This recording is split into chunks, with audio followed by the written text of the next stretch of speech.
if you alienate your peers, you won't need any other corporate enemies.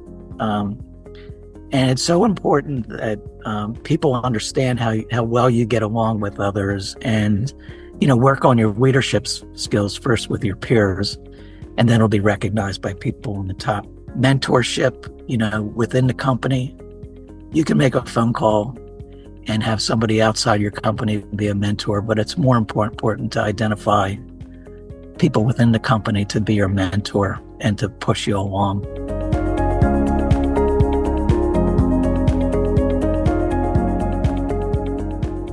Welcome to the Better People Podcast. Our guest today is Joseph McLaughlin, Chairman and CEO of the Haverford Trust Company.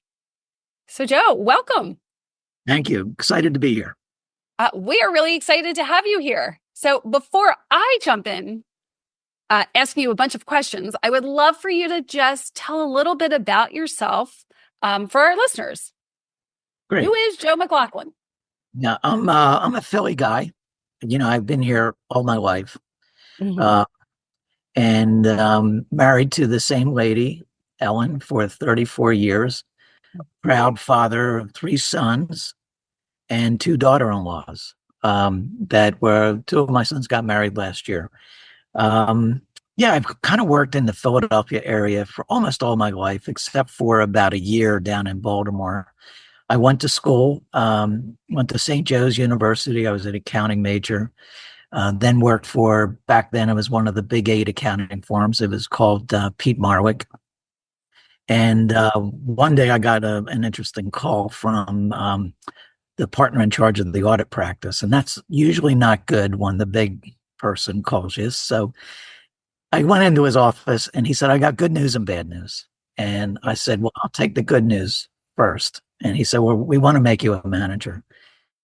And I said, what could be the bad news? He said, well, you can't do it in Philadelphia. Now that you're in management, the fact that your father serves on the board of a public company that we do some work for, New York thinks that that's a conflict of interest. So I went to one of my mentors, and one mentor said, go to New York where all the big deals are, financial center of the world.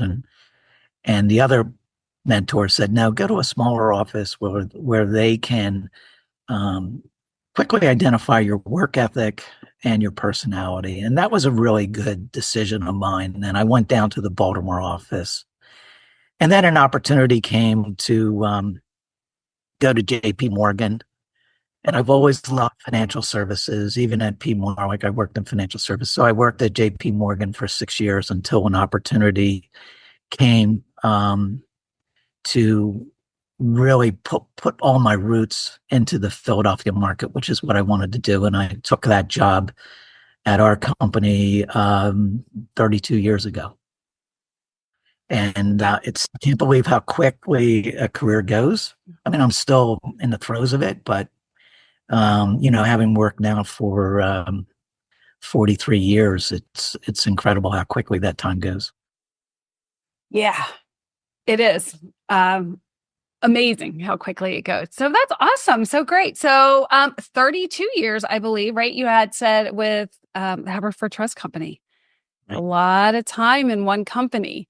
And I know when we talked about it, or when we met the other week, it was kind of like, where do we even start? What do we talk about when you've had a career at one place for 32 years and now you're the CEO and the chairman? So I asked you a question, and that question was, what is it, what is something you've done that you're most proud of there? What's an initiative that you implemented or program that you started or anything? What might that be?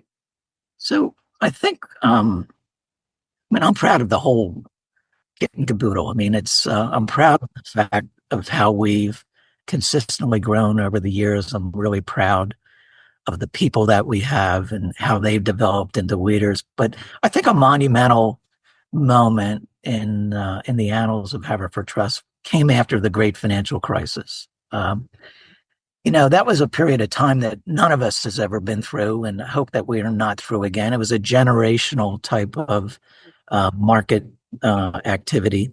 And we came out of it very well. I mean, our strategy, investing clients and investing their money held up on a relative basis so much better than the market returns. But we wanted to know just how well we did with them. And we also wanted to know how our team members thought about how management steered them through it. And so we did a survey, and coming out of the survey, um, really the respondents were in two categories. Those clients that say it was an anonymous survey, but those clients over 70 years old, they've said, don't change anything. You guys are terrific. And then the clients below them said, there's more out there that we want to know. We feel like we need to know more about wealth planning, about taxes, about putting our assets in trusts. And so we used all that information to really think about the service offerings and the products that we were providing. And while we still were true to our quality investing philosophy, we built on it. And today we're so much stronger for it. And I'm really proud of the fact that our client retention ratio averages between 97 and 98%. Wow. That's a very strong number. And then our employee retention ratio is equally strong, somewhere in the 95 to 96% range. But so can I interrupt you real quick though and just ask what's industry norm for client retention? I think it's in the 80% range. Okay. And you're up 95 to 97, you said? Yeah, 97 to 98. Yeah. Oh, okay. So you must be doing something right. Yeah. And it all starts with the people that we have and the culture that we work on. And yeah, but it's been a great experience. Yeah. So when we were talking, you shared with me this concept of 5-star service that really you implemented it, I think, again, back during that time period, right? 08, 09, when things were really tough. Yeah. And it's obviously served you well. How much do you think that 5-star service approach has attributed to your client engagement number? Tremendously. I think that coming out of that survey, we really came up with the slogan of 5-star service. And it's not only the way that we treat our clients, it's also the way that we treat each other within the company. Mm-hmm. And it's based on commitment, competency, communication, candor, and consistency. And it's not a policy. It's about every interaction that you have with each client and every interaction that you have with each other within the company. And it's really part of the framework and structure of our culture. Yeah. And we feel that we can work with a client better than anybody in the industry. And I'm not really trying to overstate that, but we always feel that our size is our advantage. That at $15 billion under management and 145 people, but having everybody together in one place allows us to execute better. We feel like we're more nimble. We're more anticipatory of our clients' needs. And that translates into those very strong numbers that I was sharing. Yeah, that's great. So you had a phrase, and I'm looking for it in my notes as it relates to your size and the advantage. And what was it, like small company, but yeah, I tell the team all the time that we want to be the biggest small company out there.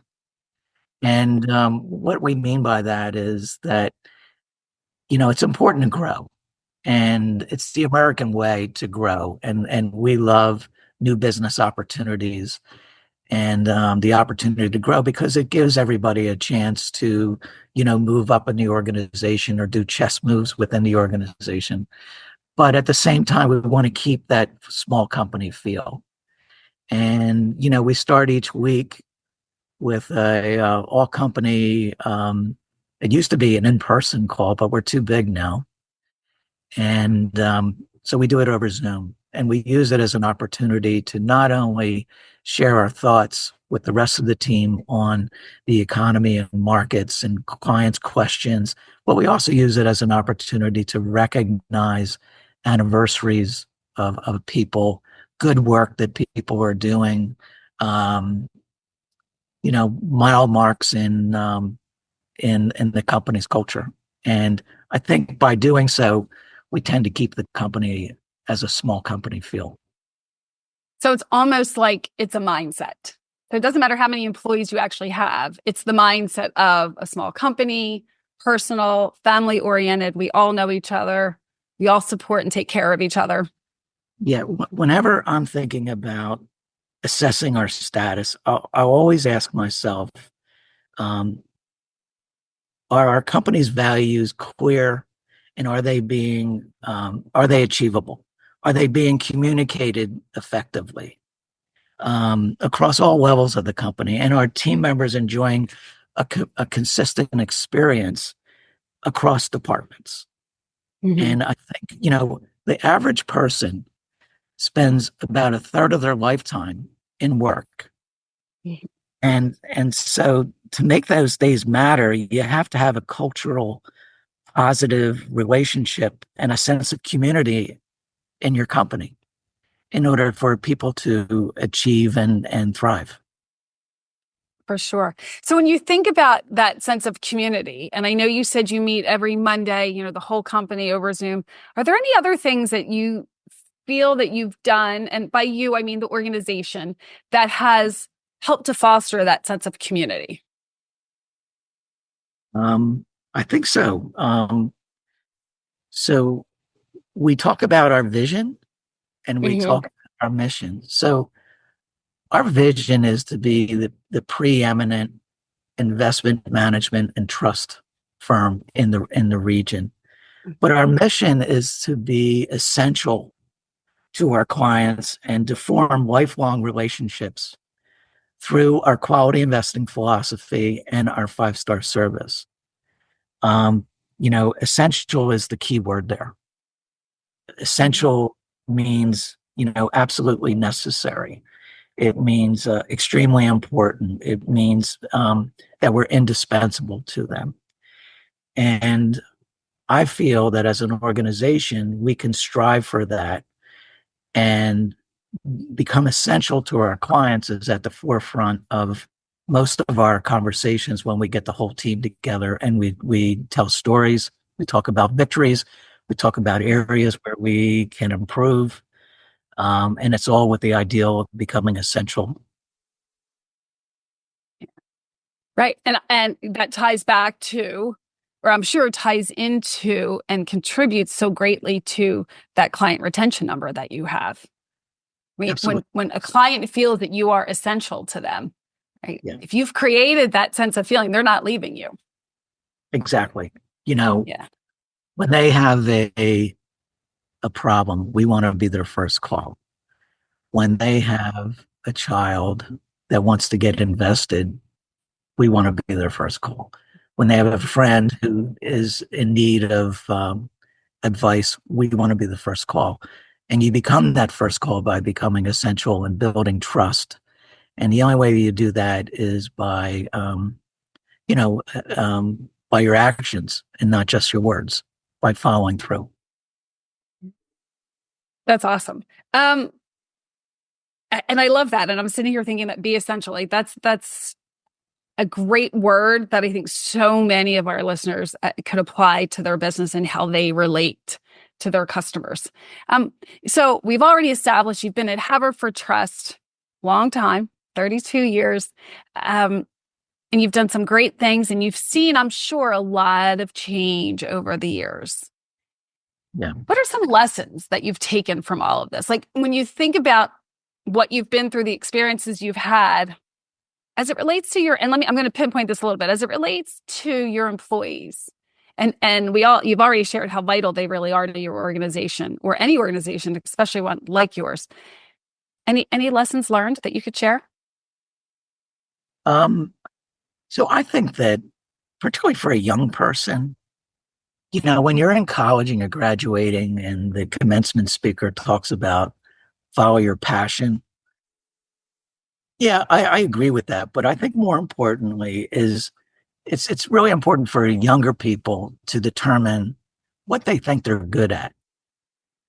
And then find an organization that will allow you to be good at that particular job. And you have to be patient because your boss is going to think about you insofar as you have to really grow where you're being planted and then do a really good job. And then you'll move on to the next job. And if you do that well, you'll move up. And then you can more emphasize what you're passionate about. But initially, you have to demonstrate to your bosses and to the organization three key areas that I think every new employee is going to be evaluated on. That's your commitment to your job and to your colleagues. Um, they're going to um, immediately, when they're giving you an assignment, they want your attention to detail to be very strong. So it's commitment, attention to detail, and then immediately follow up when you're asked to do something. So I think it's really important that young people have that in mind. Um, the other lessons are never, integrity is at the forefront of everything that you should do, and you should never deviate away from that. Every day you're building your reputation, and integrity and telling the truth and being honest is most important. Um, Personally, I think that lessons learned were don't wait for things to happen. You have to make them happen. And, you have to you're working for an organization, but at the same time, you're working for yourself. And so you have to be your own advocate. Um, I think that over the course of my career, I did a good job of developing strong relationships first with my peers. Um, because if you alienate your peers, you won't need any other corporate enemies. Um, and it's so important that people understand how well you get along with others, and work on your leadership skills first with your peers, and then it'll be recognized by people on the top. Um, Mentorship, within the company, you can make a phone call and have somebody outside your company be a mentor, but it's more important to identify people within the company to be your mentor and to push you along. The other thing I think is important is reading. Always have something on your nightstand. Um, that's it's going to make you a more interesting person. It's going to make you focus on self improvement. I was a big um, fan of reading books about self improvement, driving culture, um, leadership. Yeah, so I love all of these tips and got questions on several of them. One, mentorship. So and I wanted to ask you this from the moment you mentioned your mentor kind of guided you to take that position in Baltimore. Did you continue to work with a mentor throughout your career? Let me rephrase. How much have you worked with a mentor throughout your career? I think every position that I held, Mm-hmm. I confided in people that I respected. Mm-hmm. Um, when I was faced with the decisions on whether to go right or left, I would go into the mentors and have those conversations and get their opinion. I was um, very fortunate to have some great people help my career along the way. Mm-hmm. And I think it's a responsibility of our generation to give back. I think with working from home and some of the hybrid work relationships that many companies have, we've forgotten, we're not everybody, but some of us have forgotten the importance of mentors as we were growing up and bestowing that on the younger generation as they come into the workforce. Yeah. So let me just ask for our listeners, if one of your employees at Haverford came to you and said, "Hey, Joe, would you mentor me?" How would you handle that? Yeah, I mean, I'd certainly help them. I mean, I think part of our culture is this open door policy, and if I can, yeah, if I can help them and develop them, love it. Now, I don't have the time that I used to have, but I think over the years I've certainly helped a lot of people in their careers and helping them make decisions. Yeah, and my point for asking you that more was just to say that I think most people um, do want to help, and they do want to offer guidance and support and share the knowledge that they've gained through their years of experience. And so for people out there that are starting their careers and are just um, just learning, just trying to figure things out, I think seeking a mentor is the best thing they can do. And I also think some of them are nervous to do so. So my question really was to say, people are going to be really open to that. And I do think you have to take responsibility for seeking that out yourself. Unless your organization has a formal mentorship program, but if they don't, Yeah. seek it out on your own. Find a mentor, find somebody that you can go talk to. I do think it's critical for your success. Yeah, and it doesn't have to be within your department. You can look around the organization and identify people that you relate to that you think are on the right career path and seek them out. And it's okay to have two or three. Um, Yeah. and I do believe that if you're working for a good organization, people do want to give back. And our I have found that to be the case for sure. Yeah. So this ties into the other thing I wanted to talk to you about. I'm curious for your opinion. And I kind of think we're on the same page with this based on what you were saying. But when you were talking about your lessons learned, it sounded to me like you were saying you have to drive your own career. You have to be responsible for looking at your career and figuring out what you want, where you want to go, and what you need to do to get there. And yes, you should be able to like your organization should support that, but you have to really take responsibility for that. Do you agree? Absolutely. And I think I've worked at three places, and I think I've applied that in each of those places. When I felt like things weren't going my way, um, first took a look at myself, and am I applying myself as best as I can? And you're not always going to work for the best person in the organization, but as I mentioned before, you got to grow where you're planted and give the job an opportunity and give it your best. But sometimes you're at a roadblock, and or you want a different opportunity and you have to look elsewhere. Yeah, don't wait for somebody to call. Make it happen yourself. Reach out to. That's why I think it's really important for people to stay connected to their college or to their high school, because opportunities will arise through those organizations as well. And then get involved in your community and pick a charity or two and that with people that you like, and your world will open up. Yeah. Yeah, absolutely.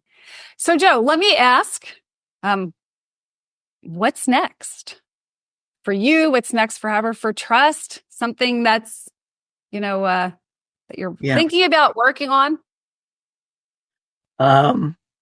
So I think, as I mentioned to you, we want to be the preeminent firm in the region.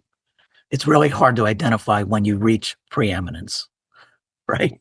It's not exactly measurable, but it's when all facets of the organization are working together. It's like a bicycle that's humming along, and all the gears are working and the tires are full, and you're doing really well. So I mean, that's a challenge as an organization is growing, but keeping that mantra out there is like super important.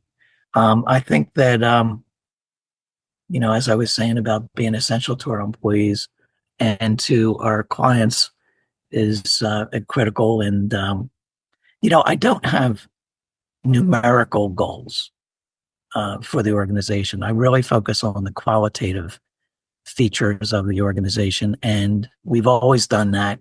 And with that comes growth. And if we can continue to focus on those two most important numbers, the employee retention ratio and the client retention ratio, um, business will come. And Yeah. it's Well, important to hang what you have. yeah. I think if you continue to focus on your culture and your 5-star service, you're focusing on the right things to keep those numbers up. So that's awesome. Yeah. To use a corollary, if we were an Olympic diver, I'm not sure we would be interested in doing the 4 flip, 2 twist type of thing. I think we'd be more interested in doing an excellent swan dive and doing it perfectly over and over and over. And if we can be that way to each other within our firm and with our clients, I'm super excited about the future. Yeah. That sounds like consistent execution. Exactly. Yeah. Yeah. Awesome. Well, this has been great, Joe. It's been really great getting to know you and getting to talk to you about your years of experience with Haverford Trust and some lessons learned. So thank you very much for being a guest on the podcast, My and look forward to speaking again. my pleasure, Margaret. We really enjoy our relationship with MEA, and you guys do a terrific job for us. So thank you. Wow. Thank you. We enjoy the partnership as well.